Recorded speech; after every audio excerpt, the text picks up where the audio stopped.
ट्रेनिंगा दायो at present short term मोनसे training होदों बेखौ लाइफस्टक बेवहाय पिगारि आरो हानि बी किपिं कमार्शियल नैबेनि थाखाय ट्रेनिं होबाय थानाय जादों दिनै स्टार्ट जाबाय आरो बियो फैगोन सनिबारसिम इन्टेनसिभ ट्रेनिं जागोन आरो बेवहाय प्रेक्टिकेल प्लास फार्म भिजिट बेफोर गासैबो माने ट्रेनिंआ जागोन दिनै जोंहा स्टार्ट जाबाय आरो बेवहाय 100निबो बारा जोंहा सोलोंसाफोर बाय ट्रेनिं लादों आरो जों आसा खालामदों जायफ्रा ट्रेनिं मोनदों बिथांमोना जथेस्थ' लाभबान जानो हागोन आरो बिनि बादै जोंनि बे BDF केम्पासाव सोलिबाय थाखानाय ट्रेनिं दङ बे जाहैबाय सुइं वेल्डिं आरो हेन्डलुम आरो बी किपिंआबो सोलिबाय थाखादों बे ट्रेनिंआ जोंहा जाबाय थादों नैबे उदालगुरि केम्पासाव बेनिफ्राय वेस्टार्न केम्पास जोंहा मोनसे दंबावो बे केम्पासाव जा ट्रेनिंआ जानो थांगासिनो दङ आरो चिराङाव जोंहा मोनसे वेल्डिंनि केम्पास मोनसे जानो थांगासिनो दङ बेबो खम समनि गेजेराव जोंहा स्टार्ट जासिगोन बर्तमान जितु जोङो जोंनि ओनसोलफ्राव एग्रिकालचार सेक्टरखौ लानानैबो जोङो एवारनेस प्रग्रामफोर खालामबाय थानाय जादों BCDC लेभेलाव BDF जानानै जों बेखिनि खामानिफ्राव दायो बेस्थ' जानानै दं जोङो सम सम ससियेल मिडियानि गेजेरजों एडभार्टाइजमेन्ट होयो जे हेन्ड्स अन ट्रेनिंनि थाखाय सर्ट टार्म ट्रेनिंनि थाखाय आरो बिदिसे एसे लं टार्म ट्रेनिंनि थाखाय जोङो बेबायदि एडभार्टाइजमेन्ट जों होनाय जायो आरो मालाबा जोङो बेबायदि नोंथांमोननि चेनेलनि गेजेरजोंबो जों एडभार्टाइजमेन्टखौ हरबाय थानाय जादों बेखायनो जों रेसपन्सखौ जों मोननो हादों आरो बेबायदिनो दाथ' ससियेल मिडियानि जुग नालाय बयनिबो आखायाव फन थायो स्मार्टफन थायो बिदिनो थोंजों कन्टेक्ट जों जालायलायो आरो जागायजेननायाव जेसेबांखिनि जों गावखौ सानना लादोंमोन दिनैनि तारिखाव जों बेनिफ्राय बारासिन मोनसे वाइड सार्कोलाव जोंहा कन्टेक्टफ्रा बिदि दंहैसै सोलोंखांनायनि उनाव जोंनि एक नम्बर खोथायानो जाहैबाय जाय आनएमप्लयड जोंहा बिथांमोन दङ बिथांमोना गावखौनो सेल्फ एमप्लय जानो थाखायसो सोलोङो नालाय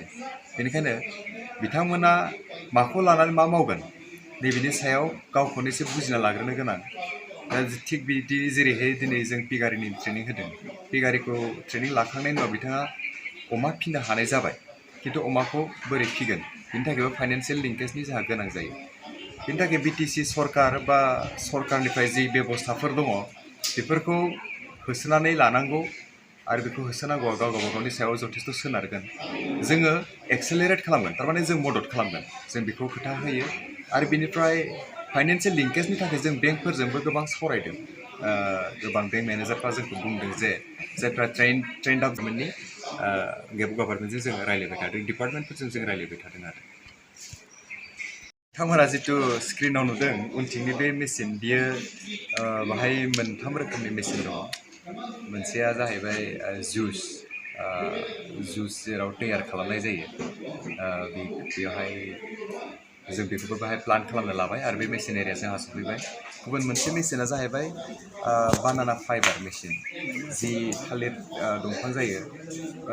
फिथाइ दानखांनायनि उनावबो जितु दंफां बासिनानै थालाङो बिनिफ्राय खुन्दुं बानायनाय जायो आरो बेखौ प्रसेसिं खालामना खुन्दुं बानायनाय जायो बिनिनो मेसिन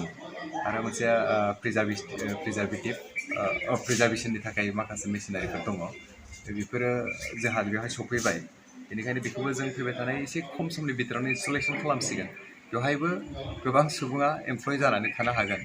दा जोंनि ओनसोलाव गोबां खेथि जायो मा होनो बै स्ट्रबेरि आरो मा होनो वाटारमेलन माबा माबि गोबां खेथि जायो जायफोरा थारमाने फानखांनानैबाबो मालाबा एसेबां थालांबावो बेफोरखौबो जोङो लार्ज स्केलाव थारमाने जों बेहाय जमा खालामनो हागोन आरो बेनिफ्राय जुसफोरखौ जोङो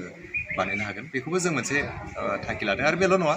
वाटारमेलननिल' खोथा ना जि फिथाइफोर फैयो लेमन बहुद जायो जोंनियाव अरेन्ज बहुद जायो जोंनियाव जों बेफोरनिफ्रायबो जों जुसफोरखौ बानायलांबाय थानो हागोन आरो बेनिफ्राय लाभबान जागोन आरो खेथियकफ्रा बर्तमानाव जोंनियाव गोबां बिदि मेसिनारिस गैया बे मोननै मेसिनारिस नोंथांमोना नुनो मोन्दों आरो बिथिं वेल्डिंनि थाखाय जा 8टा सेट जोंनियाव मेसिनफोर दङ दायो अन द वे फैबाय थानो गोनां दङ बे जाहैबाय पिग फिड बानायनाय जितु मेसिन पिग फिड अमानि आदार बानायनाय बा नानि आदार बानायनाय बे मेसिनखौबो जों माने कम्पानिजों रायलायबाय आरो जों गासैबो DPRखौबो बानायबाय आरो एप्रुभबो जाबाय बर्तमान एसे फर्मेलिटिसफोर दंबावो हा हुनि बेफोरखौ लानानै जोङो रायलायबाय थादों आरो जों खारबाय थादों गतिके बेयो जोंहा फैसिगोन आरो बे फैयोब्ला जोंहा बहुत लाभबान जागोन आरो गोबाङा इमप्लयमेन्ट मोननो हागोन आरो एसेनोसै